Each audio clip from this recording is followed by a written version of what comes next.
ದಿವಾಕರ್ಗೆ ಹೇಮಾ ಅಂತ ಹೆಂಡತಿ ಇರ್ತಾಳೆ. ಅನನ್ಯ ಎಂಬ ಒಬ್ಬಳು ತಂಗಿ ಕೂಡ ಇರ್ತಾಳೆ.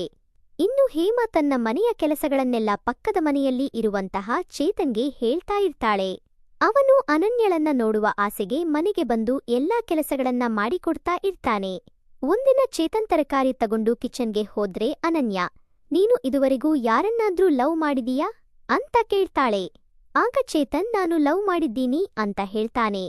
ಆಗ ಅನನ್ಯ, ನೀನು ಲವ್ ಮಾಡುವಂತ ಹುಡುಗಿ ಬೇರೆ ಇನ್ನೊಬ್ಬ ಹುಡುಗನ್ನ ಅಥವಾ ಬೇರೆಯವರನ್ನ ಪ್ರೀತಿಸ್ತಾ ಇದ್ರೆ ನೀನು ಏನ್ ಮಾಡ್ತೀಯಾ ಅಂತ ಕೇಳ್ತಾಳೆ. ಆವಾಗ ಚೇತನ್, ನನ್ನ ಹುಡುಗಿ ಅಂತವಳಲ್ಲ, ಹಾಗೆ ಅವಳು ಅಂತ ಕೂಡ ಮಾಡಲು ಸಾಧ್ಯನೂ ಇಲ್ಲ ಅಂತ ಹೇಳಿಬಿಡ್ತಾನೆ. ಆಗ ಹೇಮಾ ಅಲ್ಲಿಗೆ ಬಂದ್ರೆ ಚೇತನ್ ಹೊರಟು ನಿಲ್ತಾನೆ.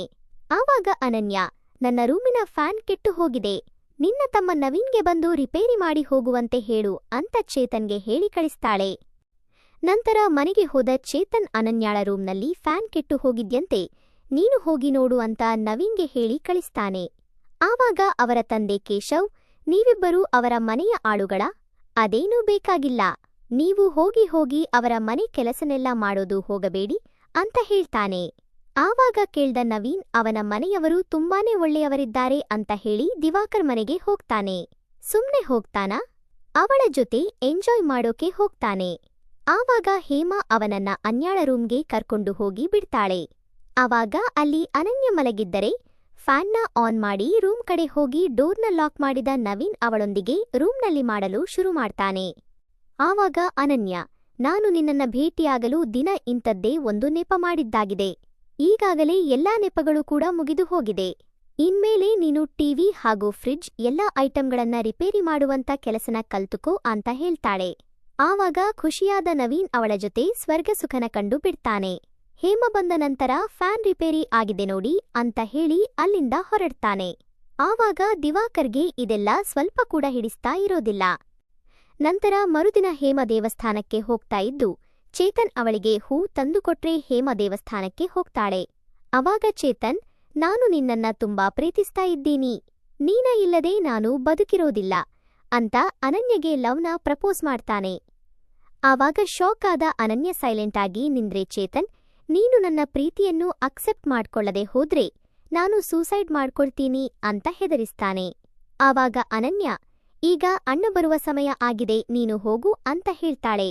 ಆವಾಗ ಚೇತನ್, ಈಗ ಹೋಗ್ತೀನಿ, ಆದ್ರೆ ನೀನು ನಾಳೆವರೆಗೆ ನನಗೆ ನಿನ್ನ ಡಿಸಿಷನ್ ಅನ್ನ ಹೇಳಬೇಕು ಅಂತ ಹೇಳಿ ಅಲ್ಲಿಂದ ಹೊರಡ್ತಾನೆ. ನಂತರ ಮರುದಿನ ಅನನ್ಯ ಚೇತನ್ ಹಾಗೂ ನವೀನ್ ಇಬ್ಬರಿಗೂ ಕೂಡ ಬೇರೆ ಬೇರೆ ಕಡೆ ಮೀಟ್ ಆಗಿ, ನಾನು ಮತ್ತೊಬ್ಬ ಹುಡುಗನನ್ನ ಪ್ರೀತಿಸ್ತಾ ಇದ್ದೀನಿ, ನಾನು ಇಬ್ಬರನ್ನೂ ಮದುವೆಯಾಗ್ತೀನಿ ಅಂತ ಹೇಳ್ತಾಳೆ.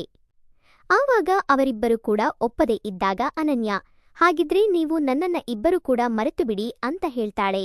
ಆವಾಗ ವಿಧಿ ಇಲ್ದೇನೆ ಅವರಿಬ್ಬರು ಕೂಡ ಅವಳ ಮಾತಿಗೆ ಒಪ್ಪಿಕೊಂಡು ಬಿಡ್ತಾರೆ. ಅನನ್ಯಗೆ ಬಹಳ ಖುಷಿನೇ ಆಗುತ್ತೆ.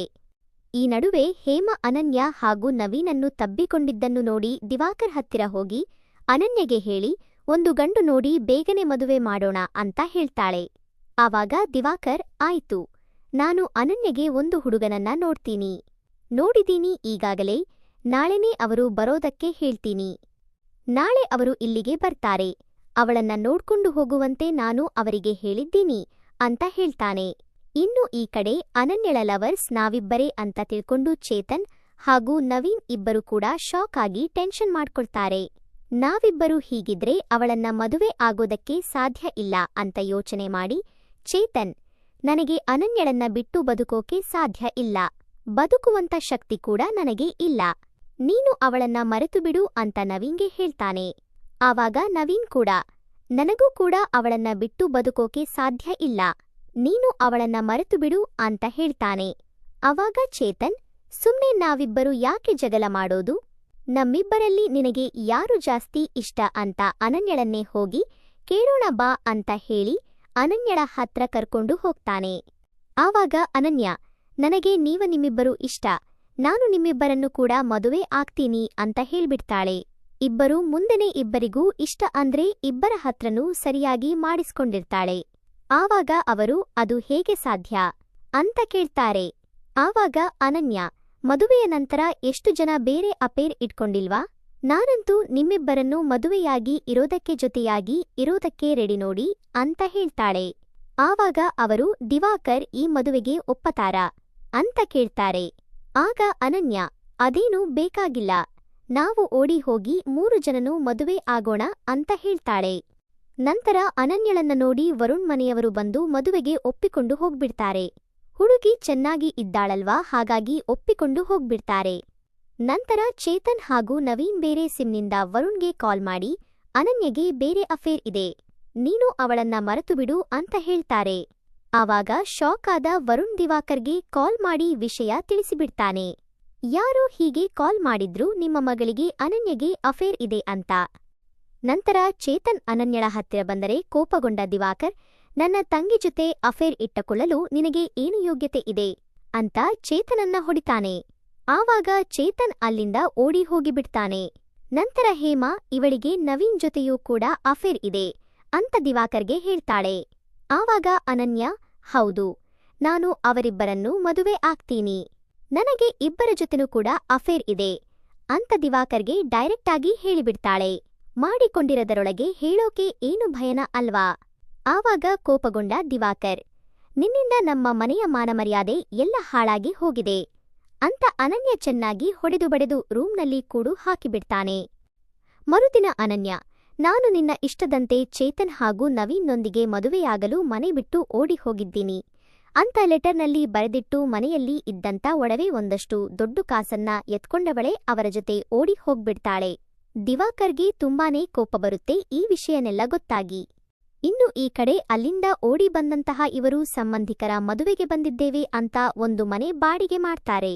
ಆವಾಗ ಚೇತನ್, ನನಗೊಬ್ಬರು ಪುರೋಹಿತರಿಗೆ ಪರಿಚಯ ಇದ್ದಾರೆ, ನಾನು ಅವರಿಗೆ ನಮ್ಮ 3 ಜನರ ಮದುವೆ ಮಾಡಿಸುವ ಅಂತ ಹೇಳಿ ಬರ್ತೀನಿ ಅಂತ ಹೊರಗಡೆ ಹೋದ್ರೆ ಈ ಕಡೆ ದಿವಾಕರ್ ಕೇಶವನ ಹತ್ರ ಹೋಗಿ ನಿಮ್ಮ ಮಕ್ಕಳು ಎಲ್ಲಿದ್ದಾರೆ ಹೇಳು ಅಂತ ಚೆನ್ನಾಗಿ ಹೊಡೆಯಲು ಶುರು ಮಾಡ್ತಾರೆ. ಪಾಪ ಅವರು ತಾನೇ ಏನ್ ಮಾಡ್ತಾರೆ. ಆವಾಗ ಹೆದರಿದ ಕೇಶವ್ ಪೊಲೀಸರಿಗೆ ಫೋನ್ ಮಾಡ್ತಾನೆ. ನಂತರ ಆ ಮನೆಯ ಓನರ್ ಯಶೋದಾ ಮನೆಗೆ ಬಂದ್ರೆ ಅಲ್ಲಿ ಅನನ್ಯ ತನ್ನ ಒಡವೆಗಳನ್ನೆಲ್ಲ ತೆಗೆದಿಡುತ್ತಿರ್ತಾಳೆ. ಆವಾಗ ಒಡವೆಗಳನ್ನೆಲ್ಲ ನೋಡಿ ಯಶೋದಗೆ ಶಾಕ್ ಆಗುತ್ತೆ. ನಂತರ ಪೊಲೀಸರು ದಿವಾಕರ್ ಹತ್ರ ಹೋದರೆ ಆವಾಗ ದಿವಾಕರ್ ಹಣದಾಸೆಗೋಸ್ಕರ ಕೇಶವನನ್ನೇ ತನ್ನ ಮಕ್ಕಳಿಗೆ ತನ್ನ ತಂಗಿಯನ್ನ ಓಡಿಸಿಕೊಂಡು ಹೋಗೋದಕ್ಕೆ ಹೇಳಿದ್ದಾನೆ, ಮನೆಯಲ್ಲಿದ್ದ ಒಡವೆಗಳನ್ನು ಕೂಡ ತಗೊಂಡು ಹೋಗಿದ್ದಾರೆ ಅಂತ ಹೇಳ್ತಾನೆ.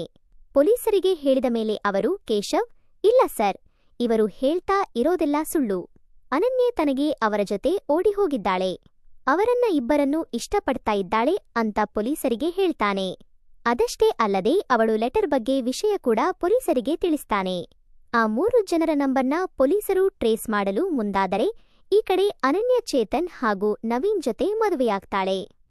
ನಂತರ ದಿವಾಕರ್, ಅನನ್ಯಾಳಿಂದ ನಮ್ಮ ಮನೆಯ ಮಾನ ಮರ್ಯಾದೆ ಎಲ್ಲ ಹಾಳಾಗಿ ಹೋಯ್ತು ಅಂತ ಹೇಮಗೆ ಹೇಳ್ತಿರ್ತಾನೆ. ಆವಾಗ ಹೇಮಾ, ಮೊದಲು ಅವರು ಎಲ್ಲಿದ್ದಾರೆ ಅಂತ ಕಂಡುಹಿಡಿಬೇಕು ಅಂತ ಹೇಳ್ತಾಳೆ ದಿವಾಕರ್ಗೆ. ನಂತರ ಚೇತನ್ ಮೊದಲು ಅನನ್ಯಳನ್ನ ಜೊತೆ ಸ್ವರ್ಗ ಸುಖವನ್ನ ಕಂಡು ಹೊರಗಡೆ ಬಂದು ನವೀನನ್ನ ಒಳಗಡೆ ಕಳಿಸ್ತಾನೆ. ಹೋಗಪ್ಪ, ನೀನು ಸ್ವಲ್ಪ ಸ್ವರ್ಗ ಸುಖ ಕಾಣಿಸಿಕೊಂಡು ಬಾ ಅಂತ. ನಂತರ ಒಳಗಡೆ ಹೋದ ನವೀನ್ ಕೂಡ ಅನನ್ಯಳ ಜೊತೆ ಸ್ವರ್ಗ ಸುಖನ ಕಾಣುತ್ತಾನೆ. ಮರುದಿನ ಚೇತನ್ ಹಾಗೂ ನವೀನ್ ಮತ್ತೆ ಬೇರೆ ಬೇರೆ ಸಿಮ್ಗಳಿಂದ ಕೇಶವಗೆ ಕಾಲ್ ಮಾಡಿ, ನಾವಿಬ್ಬರು ಅನನ್ಯಳನ್ನ ಮದುವೆಯಾಗಿದ್ದೀವಿ, ಅಷ್ಟೇ ಅಲ್ಲ ಜೊತೆಗೆ ಎಲ್ಲ ಮಾಡಿದ್ದೀವಿ ಅಂತ ಹೇಳ್ತಾರೆ. ಆವಾಗ ಶಾಕ್ ಆದ ಕೇಶವ್, ನೀನು ಎಂತ ಕೆಲಸ ಮಾಡಿಬಿಟ್ರಿ, ಇಲ್ಲಿ ದಿವಾಕರ್ ನಿಮ್ಮೇಲೆ 10 ಲಕ್ಷ ಒಡವೆಯ ಜೊತೆ ನನ್ನ ತಂಗಿಯನ್ನು ಕೂಡ ಕಿಡ್ನಾಪ್ ಮಾಡಿಕೊಂಡು ಹೋಗಿದ್ದಾರೆ ಅಂತ ಕಂಪ್ಲೇಂಟ್ ಕೊಟ್ಟಿದ್ದಾರೆ, ನಿಮ್ಮೇಲೆ ಪೊಲೀಸ್ ಕಂಪ್ಲೇಂಟ್ ಕೊಟ್ಟಿದ್ದಲ್ಲದೆ ಅವರು ನಿಮ್ಮನ್ನ ಹುಡುಕ್ತಾ ಇದ್ದಾರೆ ಅಂತ ಹೇಳ್ತಾನೆ. ಆವಾಗ ಚೇತನ್, ನಾವು ಈ ಊರು ಬಿಟ್ಟು ಬೇರೆ ಊರಿಗೆ ಹೋಗ್ತಾ ಇದ್ದೀವಿ, ನಮಗೆ ಹಣ ಬೇಕಾಗಿದ್ದಕ್ಕಾಗಿ ನಾವಿಬ್ಬರು ಈಗ ನಿಮಗೆ ಕಾಲ್ ಮಾಡಿದ್ದೀವಿ ಅಂತ ಅವರಿಗೆ ಹೇಳ್ತಾನೆ. ಆಗ ಕೇಶವ್, ನಾಳೆ ನೈಟ್ ನಾನು ಫ್ರೀಡಂ ಪಾರ್ಕ್ ಹತ್ತಿರ ಬಂದು ನಿಮಗೆ 1 ಲಕ್ಷ ಹಣನ ಕೊಡ್ತೀನಿ, ನೀವು ಎಲ್ಲಾದರೂ ಸರಿ ದೂರ ಹೋಗಿ 3 ಜನನೂ ಹೊರಟು ಹೋಗಿ ಅಂತ ಹೇಳ್ತಾನೆ. ನಂತರ ಚೇತನ್ FIR ವಿಷಯ ಅನನ್ಯಗೆ ತಿಳಿಸಿದರೆ ಅನನ್ಯಗೆ ಶಾಕ್ ಆಗುತ್ತೆ, ಏನಪ್ಪ ಮಾಡೋದು ಅಂತ. ಮರುದಿನ ನೈಟ್ ಕೇಶವ್ ಚೇತನ್ಗೆ ಹಣ ಕೊಡಲು ಹೋದರೆ ಪೊಲೀಸರು ಅವರನ್ನ ಹಿಡಿದು ಅನನ್ಯ ಎಲ್ಲಿ ಅಂತ ಚೇತನ್ನ ಕೇಳ್ತಾರೆ. ಆಗ ಚೇತನ್ ಹಾಗೂ ನವೀನ್ ವಿಧಿನೇ ಇಲ್ಲದೆ ಪೊಲೀಸರನ್ನ ಅನನ್ಯಳ ಹತ್ರ ಕರ್ಕೊಂಡು ಬರ್ತಾರೆ. ಅಲ್ಲಿ ನೋಡಿದ್ರೆ ಇವರು ಬರೋ ಮೊದಲೇ ದಿವಾಕರ್ ಬಂದಿದ್ದು ಅನನ್ಯಳ ಕೋಲೆ ಬೇಳೆ ಆಗ್ಬಿಟ್ಟಿರುತ್ತೆ. ಯಾರು ಸಾಯಿಸಿದ್ದೋ ಏನೋ. ಆವಾಗ ಚೇತನ್ ಈ ಕೊಲೆ ದಿವಾಕರ್ನೇ ಮಾಡಿರಬೇಕು ಅಂತ ಪೊಲೀಸರಿಗೆ ಹೇಳ್ತಾನೆ. ಆವಾಗ ದಿವಾಕರ್, ನಾನೇನು ಮಾಡಿಲ್ಲ, ನಾನು ಈಗ ತಾನೇ ಬಂದಿದ್ದೀನಿ ಅಂತ ಹೇಳ್ತಾನೆ. ನಂತರ ರೂಮ್ನ ಚೆಕ್ ಮಾಡಿದ್ರೆ ಅಲ್ಲಿ ಅನನ್ಯಾಳ ಒಡವೆಗಳು ಒಂದು ಕೂಡ ಕಾಣೋದಿಲ್ಲ. ಎಲ್ಲ ಕಾಣಿಯಾಗಿರುತ್ತೆ. ಆವಾಗ ಯಶೋಧ ಅಲ್ಲಿಗೆ ಬಂದು, ಯಶೋಧ, ಅದೇ ಮನೆ ಮಾಲೀಕರು ಖಾಲಿಯಾದ ಬ್ಯಾಗನ್ನು ನೋಡಿ, ನೆನ್ನೆ ಇದರ ತುಂಬೆಲ್ಲ ಒಡವೆಗಳಿದ್ವು, ಈಗ ಎಲ್ಲಿ ಹೋದು ಅಂತ ಪೊಲೀಸರನ್ನ ಕೇಳ್ತಾಳೆ. ನಾನೇ ಕೂಡ ಕಣ್ಣಾರೆ ನೋಡಿದ್ದೆ ಅಂತ ಕೂಡ ಹೇಳ್ತಾಳೆ.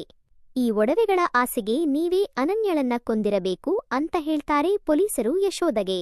ಅದೇ ಸಮಯಕ್ಕೆ ಪೊಲೀಸರಿಗೆ ಅಲ್ಲಿ ಒಂದು ಗನ್ ಕೂಡ ಸಿಗುತ್ತೆ. ನಂತರ ಪೊಲೀಸರು ಚೇತನ್ ಹಾಗೂ ನವೀನ ಬ್ಯಾಗ್ ಚೆಕ್ ಮಾಡಿದಾಗ ಅದರಲ್ಲಿ ಆ ಗನ್ನಿನ ಬುಲೆಟ್ಗಳು ಸಿಕ್ಬಿಡ್ತವೆ. ಆವಾಗ ಪೊಲೀಸರು, ನಿಜ ಹೇಳು, ಏನು ಹೇಳ್ತಾ ಇದೀಯಾ? ಏನ್ ಮಾಡದೆ ಅನನ್ಯನ? ನಿಜ ಹೇಳ್ತೀಯೋ ಇಲ್ವೋ ಅಂತ ಚೇತನ್ಗೆ ಹೊಡೆಯಲು ಶುರು ಮಾಡ್ತಾರೆ. ಆವಾಗ ಚೇತನ್, ನಿನ್ನೆ ನಮ್ಮ ಮನೆಯ ಮೇಲೆ ಪೊಲೀಸ್ ಕಂಪ್ಲೇಂಟ್ ಆಗಿದೆ ಅಂತ ನಮಗೆ ಗೊತ್ತಾಯಿತು. ಅಪ್ಪ ಹೇಳಿದಾಗ ನಾನು ನವೀನ್ ಹತ್ರ ಬಂದು ಅನನ್ಯಳನ್ನ ಮದುವೆ ಆಗ್ತೀನಿ, ಅವಳನ್ನ ಒಬ್ಬರು ಮದುವೆ ಆದರೆ ನಮ್ಮೇಲೆ ಯಾವ ಕೇಸು ಆಗೋದಿಲ್ಲ, ಆಮೇಲೆ ನಾವೆಲ್ಲರೂ ಮನೆಗೆ ಹೋಗಬಹುದು ಅಂತ ಹೇಳಿದೆ. ಆವಾಗ ನವೀನ್, ನೀನು ಬಿಡು, ನಾನೇ ಮದುವೆ ಆಗ್ತೀನಿ ಅಂತ ಹಠ ಮಾಡಿದ. ಇಬ್ಬರೂ ಚೆನ್ನಾಗಿ ಮಾಡಿದ್ದಾರೆ, ಬಿಟ್ಟಿದ್ರೆ ಆಗ್ತಾಯಿತ್ತು ಅಂತ ಹೇಳಿ. ನಂತರ ಅನನ್ಯ ಅಲ್ಲಿಗೆ ಬಂದ್ರೆ ನಮ್ಮಿಬ್ಬರ ನಡುವೆ ಜಗಳದಲ್ಲಿ ಅನನ್ಯಗೆ ಬುಲೆಟ್ ತಾಗಿಬಿಡ್ತು. ಬೇಕು ಅಂತ ಶೂಟ್ ಮಾಡಲಿಲ್ಲ, ಅವಳು ಸತ್ತು ಹೋದಳು.